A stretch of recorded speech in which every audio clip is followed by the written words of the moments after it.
फरक काय पडत नव्हता. मग आजरामध्ये भोसले मॅडम आहेत, त्यांच्याकडे मी दाखवलं. त्यांनी पहिला ECG काढला आणि मला सांगितलं प्रभू आत्ताच्या आता आईला हार्ट पेशंट होता कसं घडीतच नाही घेऊन जायचं.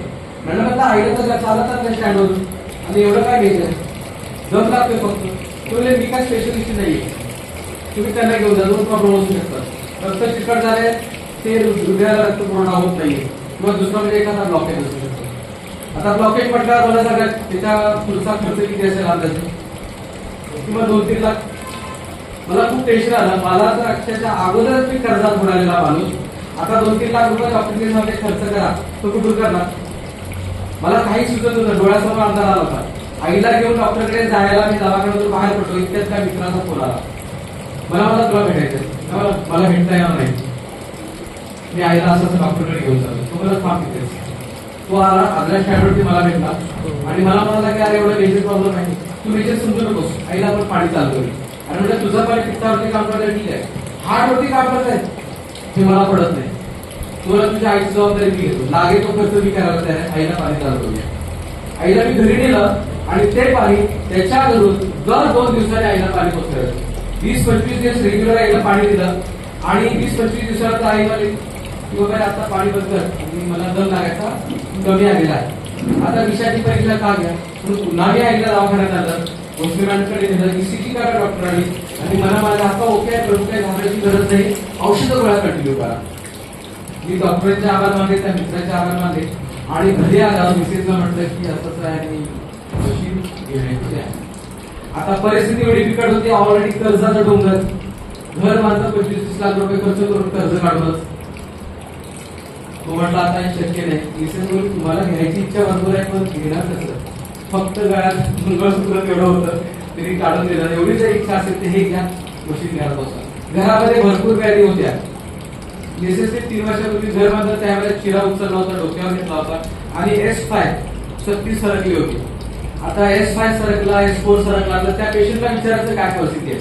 2 महिने बेडवर पडून होत्या, उठवून बसायचं तरी चमच्यानी सूप आलं, एवढी डेंजर परिस्थिती होती. थोड्या औषधोपचार केले, थेरपी केली तरी चालते सुट्ट्या झाल्या होत्या. पण डॉक्टरने सांगत होती गवताची पात देखील डोक्यावरती घ्यायची नाही.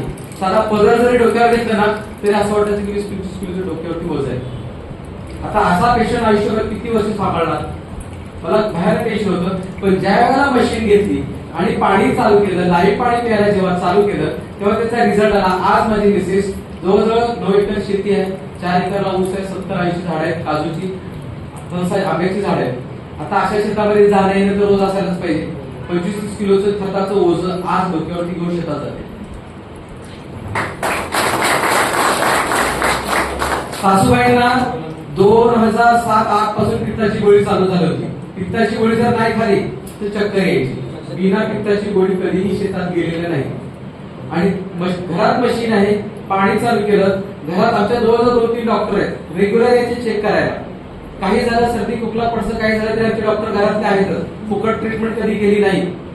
पण त्याच डॉक्टरांनी रेग्युलर बीपी चेक करून जवळजवळ मागच्या 2 महिन्यापूर्वी बीपीची गोळी बंद केली.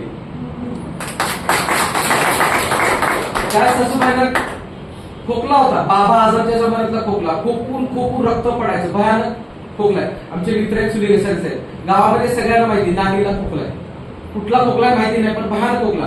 सार्वजनिक कार्यक्रमात जात नव्हत्या, एखाद्या पंक्तीत जेवायला बसायचं तर त्यांना लाज वाटायची, खोकला कंटिन्यू असायचा, शेजारी उठून जाईल.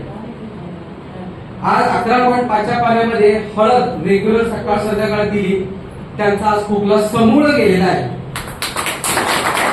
जे घरातले छोटे मोठे उदाहरण, आता उदाहरण सांगायला गेलं तर भरपूर आहेत. आपली मीटिंग आहे त्यामुळे मी इथे सांगतो. धन्यवाद. सरांचा एकच जोरदार टाळ्या, म्हणजे जबरदस्त असे रिझल्ट आहेत. त्यांना आपल्याला सुफेवरून आहेत गणपती गुरु सर, जोरदार टाळ्या सरांसाठी. त्यांचा एक्सपिरियन्स आपण ऐकूया काय. नमस्कार, मी गणपत गुरु चंदगड सुपे छोट्याशा गावानं आलेलो आहे.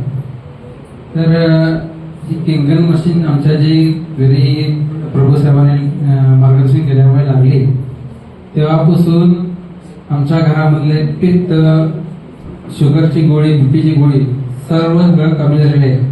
आमच्या आज घरी काका आमचे 85 वर्ष वय आहे, त्यांना दर सकाळी 3 गोळ्या आणि संध्याकाळी 2 गोळ्या आणि इन्शुरन्स सकाळी 10 ml आणि हे टोटली होतं आणि त्यांना दर 8 दिवसाला बेळगावला ऍडमिट केल्याशिवाय पर्याय नव्हता. हे आता 6 महिने झाले त्यांनी डॉक्टरची पायरी चढलेली नाही आहे आणि बीपी शुगर गोळ्या टोटली बंद झाल्या आहेत आणि आता इन्शुरन्स फक्त एक वेळ 4 ml शुगर साठी तेवढी घेतली जाते. हे आमच्या घरचा रिझल्ट आहे आणि बाकीचे पण रिझल्ट भरपूर आहेत. आता काय जास्त सांगण्याची काही गरज नाही आहे, एवढं सांगतो मी बोलतो. धन्यवाद सर. त्यानंतर बघितलं आपल्याला संदीप बोधे सर.